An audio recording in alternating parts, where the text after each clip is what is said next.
Okay, moving on to topic 2, and this is a good one. Winning in court but losing in PR. Louis Vuitton, LV, recently won a 10.3 million RMB trademark infringement ruling against domestic tea chain Molly Tea. So legally, LV won, but on the Chinese internet, it did trigger an intense netizen revolt against perceived Western cultural monopoly. When netizens rushed to defend Molly Tea, they were clearly pointing out that its 4-petal motif actually traces back to Tang Dynasty heritage patterns like the Baoxianghua. And beyond the legal debate, this controversy exposes a bit of a structural shift. So Fan, let's unpack this. So a legally sound trademark victory for LV actually potentially then turned into a bit of a PR nightmare. So how did Molly Tea achieve this? Was that what they were looking to achieve? Is this natural sentiment amongst consumers?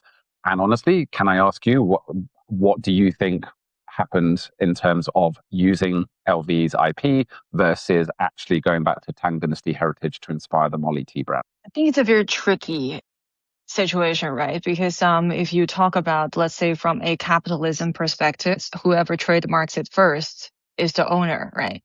And so that's why Molly Tea, I honestly think that this is a PR war that is initiated by Molly Tea, or like somebody initiated. This is suddenly elevated to a level that is culture against culture, or no, it's culture against capitalism. But to begin with, have I ever heard of Molly Tea before? No, never heard of them. And because of this, I now know who they are and I tried them. It's okay tea, and they have okay branding. And maybe I'm too spoiled. Like, I think they're actually very nice. But it's a tea drink, and like with traditional Chinese tea, modernized version of it. And another context is that this is not the first time that Louis Vuitton sue a Chinese entity or a Chinese individual or a Chinese company for this. As like the largest luxury group in the world, and probably and also still I think the richest man in France. They have been doing this for decades, that to protect their IP, which is very understandable. And they're not just suing Chinese company as well. They sometimes also sue like a barber out of nowhere in Guangzhou for using the Louis Vuitton monogram as their like barber's chair set, or they sue like all of the knockoff people like trying to recreate it. And also this is not just Louis Vuitton doing that. Van Cleef Arpels, they also sued, and they won, right? So they're suing everybody who is obviously benefiting from looking like them. But that is also because nobody ever even thought of like, oh, I'm going to sue back Louis Vuitton, right? Or I'm going to try to turn this whole thing against Louis Vuitton. And also because back then, Western brands has the authority, and also Western culture has this authority when China was less powerful or like less strong globally. But now, on one hand, you have the confidence of of Chinese people for like it's just continuing to rise, and then also we have the local brands that is like rising and growing nonstop, and then you have then the media reporting on the declining of luxury growth, especially for Western brands in China, right? So that's like, is it still happening? Like Gucci is almost bankrupted, right? So it's like诸神的黄昏, so it's like Guter Hämmerung, right? That's the German word that is like we can use here. And then this is the moment that they sued a tea brand that is everything that they got inspired from traditional Chinese culture. They're selling tea, and they claim that everything is from the Chinese culture. If you ask me personally, did they take Louis Vuitton's flower? I think they did. Yeah. Let's not kind of pull any punches here. Like, it's not just a similar repeating pattern. It is, of the two icons that sit side by side in the repeating LV pattern, it is one of those two. Yes. It's like to an absolute, like to a T. That's it. Very smart, because 茉莉奶白, it means jasmine tea white. And then can they claim that is like jasmine? Yes, they can. Can they claim that is orchid, which is a very like national treasure flower in China? Yes, they can. Can they claim that is Baoxianghua from like from Buddhism and stuff like that? Yes, they can. But from a design perspective, I personally believe they took If it. you give like 10 graphic designers like an actual physical jasmine flower and say, make me a repeating, motif that came up with this, they could come up with 10 different things. And it'd be very unlikely that level of precision, I mean, it's a direct copy. So it makes sense that was a accurately and well defended trademark infringement. I think then the response is interesting. So it's less about what the truth of this is, but the fact that a significant amount of internet users in China jumping to Molly T's defense perhaps says a bit more about like you used the word Götterdämmerung, which I think, we need a word for that in English, but, apocalyptic end of an era for the giants in luxury. Is that what we're witnessing here? Like, is it more people saying, do you know what? I spent money on LV. The brand equity has sort of gone down over the years. I'm sick of it. Don't come to China telling us what to do. Don't, sue our local brands that are outperforming you, albeit in a very different price point and sector.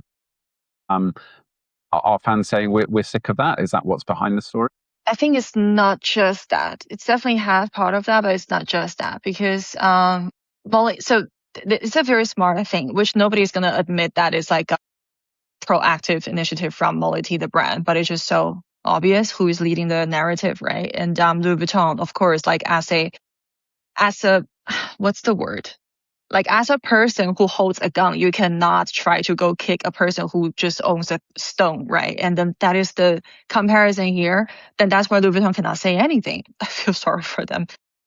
But Molly T, this is a very classic and also very smart thing for them to do, is to elevate the whole thing to a cultural level and then feed the internet with the narrative and also throw out some following facts that is not relevant to this case, but if many people doesn't have critical thinking ability, and many people don't even bother to go check. For example, right afterwards, there's another news and saying that Louis Vuitton sued our IP department, right? Like intellectual property department, the State Department. That's the narrative because like, okay, Louis Vuitton won the case, but then Molly T won the public opinion, and right now Louis Vuitton is suing the IP department. That's the natural journey that people will arrive at. Even though this lawsuit against our IP department, I think, was in April, it was not even relevant, or it was not even after this whole Molly T lawsuit. And then also there's the lawsuit, and so because it's public records, right? It's the same in every country. You can see who Louis Vuitton is suing, which entity, and for like 15 the IP. So it's just nonstop. That's a common practice for corporate and conglomerate like that. Yeah. But if you put it in that perspective, and then now the narrative that they try to put it on Louis Vuitton is that you, as a very strong person, you are bullying people with less means. Yes. And then that is a very dirty narrative or label that Louis Vuitton right now is just like holding on to. And Molly T, on the other hand, this is the best PR money they've ever spent. They even got me as a customer. And right now you see them everywhere, right? And they're not just like in tier 2 or 3 cities. They're also in tier 1 city right now. Like people put their name together with Louis Vuitton, and so suddenly it's a stepping up of the brand positioning as well. Yeah. And the product is really okay. I do have to say it. Like I would drink it again. Okay. Well, there's no point throwing all your money behind a brand if the end product is not great, because you just won't remain a customer. I was just thinking, hearing you speak there about parallel examples. Now, this isn't the same, but if you look at Chagee is the English name of a domestic kind of Chinese tea brand. But I'm convinced at some point the brief for this in China was, okay, Starbucks has been incredibly popular. Starbucks is coffee and is American. What we can do is we can create Chinese Starbucks. We'll make it based around tea, and let's take a load of the design cues from Starbucks also. So if you look at the logos, there's nothing there that's infringing IP, but it's like Starbucks is green, let's make it red. Let's have a central character, but instead of, I actually don't know what the hell the Starbucks logo is, but mermaid. But goes to show you pick something, you commit to it, and it becomes ubiquitous as long as it's not the same as anything else. But Chagee has definitely taken inspiration from that, but not infringed IP. And it is a different product, but it can actually compete with Starbucks, in China, due to a third space for people can meet. There's kind of pride in the fact that it's sort of tea, and people perhaps moving away from heavily caffeinated drinks into something that's a bit more personalized. And then you just use the visual design language of a Starbucks, but with Chinese characteristics to kind of bring that forward. And I don't know how many Chagee stores there are across China, but it's a lot. And they've gone from nowhere 5 years ago to absolutely everywhere now. I think the story is that, China, it's like music, or it's like any design. You can only create something with reference to what's gone before. So Molly T, they copied something from LV and they hoped that brought brand equity. It did. They got sued. Chagee, I think, is different. It's like there is a space here for a similar concept, but localized to China and then maybe exported to the rest of the world. And I think there's less kind of copying going on there. It's more taking inspiration from everything that's gone before design-wise. And it's just interesting because there's great concepts and great products coming out of China, and they shouldn't need to be infringing IP in this way. If we take Chagee as an example, what's the local sentiment around Chagee?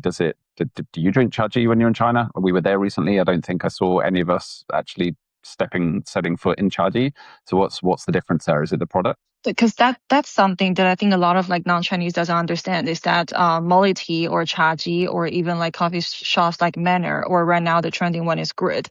It's not a place people go there to sit there. Like most of the time they just have takeaway and or you order like on delivery app, and then the seat that they provide there is just, it's not comfortable. They don't intend to make you stay, because make you leave can help them to make more money, simply put. So it's that logic. And then, so technically Molly Tea or Chagee, they're not competing with Starbucks at all, because one is about like enjoy and take your time here. That's why Starbucks always have the best sofa and the most comfortable one, right? But the other one is that I give you what you think you need right now, and then off you go. And it's our drink is for you to like take for the road, and then to hold a cup in your hand, or like for office, or for like at home watching TV. So that's, in essence, that's the totally two different group of consumer there. Logo. So Starbucks is the female is a siren, right? There's a full-on brand story behind it that they actually are constantly telling about it, like with the origin from Seattle. And so it's a very beautiful and nicely designed logo. Because is it graphically very, very amazing? I cannot judge, but that is a logo that they got known globally, right? And then so somehow, okay, so a shape like that with a female character like that, and on your cup can trigger people think that is premium. That's the whole thing that the Chagee boss want. But they were like, okay, let's just put a Peking opera singer like instead of the siren, and then change the color from green to their color I think is red and blue, navy blue. And then can you argue that? No, you cannot, because it's a design format that people can take, right? So I think Starbucks didn't even think of suing them, because A, different consumer, B, is like, okay, how can you argue that they did take inspiration from Starbucks? Maybe Starbucks take the inspiration from somewhere else, right? So it's going to open the Pandora box. But what's really interesting to me, another thing that Chagee copied is the pattern. So basically like the cup, that they have the pattern that looks like a little bit like a European wallpaper, but it's actually from the Dior tote bag from the previous designer, Maria. Yeah, that was the pattern that she designed for the Dior tote bag, that was ubiquitously everywhere. And now with Jonathan Anderson here, so like he's taking it and to put book cover on that tote bag. But before it was that pattern, and it was that pattern that Chagee took and then printed on their cup. Nobody said anything. And I'm like, guys. Yeah. but maybe because Dior also cannot claim that they own the wallpaper pattern, right? If you sue them, they're going to say, oh, but this is from our like museum, or this is from your museum. Yeah. And one thing's for sure is that IP lawyers do not miss a trick. So I think that must be an active choice to not pursue that. To Chagee with the cups you mentioned, are they also copying from Starbucks, having people spell your name wrong? Are they getting like stroke order and things when they write them on the cup? Because I had a trip recently where someone at Starbucks asked my name and I said John. I'm like, that's probably fairly straightforward. And it came back GEON on the cup. And I'm like, I think this is happening on purpose. I think this is done for like Instagram views or something. So yeah, I guess there's not the same phenomenon in China. I think for your case, if the name is written in GEON, first of all, what language is that? I think it's Korean. I think it's like maybe it's related to a lot of Korean that are traveling to Shanghai. But no, Chagee doesn't have that, because most order of them come from. This was at Stansted Airport in the UK.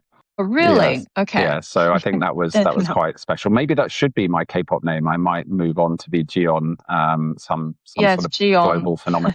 Yeah, no, look, I think there's a fascinating area. I mean, there are so many other IP cases across China. If you look at Chaodan and Jordan, like that's obviously a hugely famous one. My key takeaway is that there will always be people anywhere in the world that are looking to kind of benefit from brand associations from other successful brands with deeper pockets, longer history and heritage.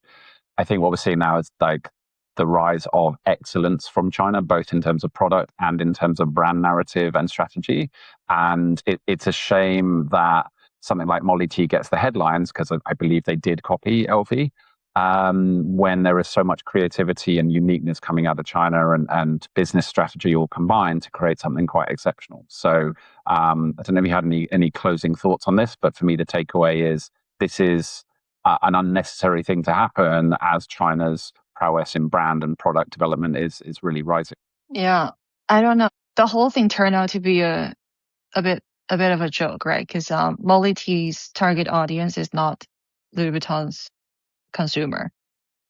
Did this affect people who actually buys Louis Vuitton? No, because that is proven by the line still in front of the boat, the cruise, right?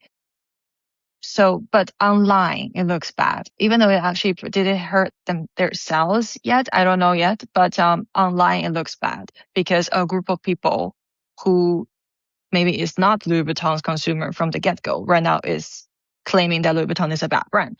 So, because back then people was already predicting whether they would cancel their cruise show in Shanghai. They did not cancel. It still happened, but nobody heard about it because they just decided to go super like low. I think even like a lot of influencers didn't dare to go after invitation, or like the celebrities still went because they're contracted to go, but they didn't post anything. It is a bit of a joke eventually, but it's a huge red flag for Western brands because right now everyone is just tiptoeing. Yes. Yeah. Well, Yeah. One thing I would leave this on is get great IP advice, whether you're first going into China or your brand has developed to build brand equity. You need the right support and you need the right advice. China is a first to file system, not a first to use. So that means if you are, let's say, Aston Martin, and you filed in the automotive category, if somebody else comes along and files Aston Martin in the whiskey category, you're going to have to work really, really hard to claw that back, even though clearly you are the owner of the broader Aston Martin mark. And we've advised and helped numerous clients to kind of unpick that. But much better than unpicking it is getting it right in the first place and getting proper coverage. So any brands out there looking at entering the market, IP in China is really critical. It's a lot better than it used to be in terms of enforcement locally. However, having a clean slate and making sure you're covered in all relevant categories and future-proofing is really critical to that journey.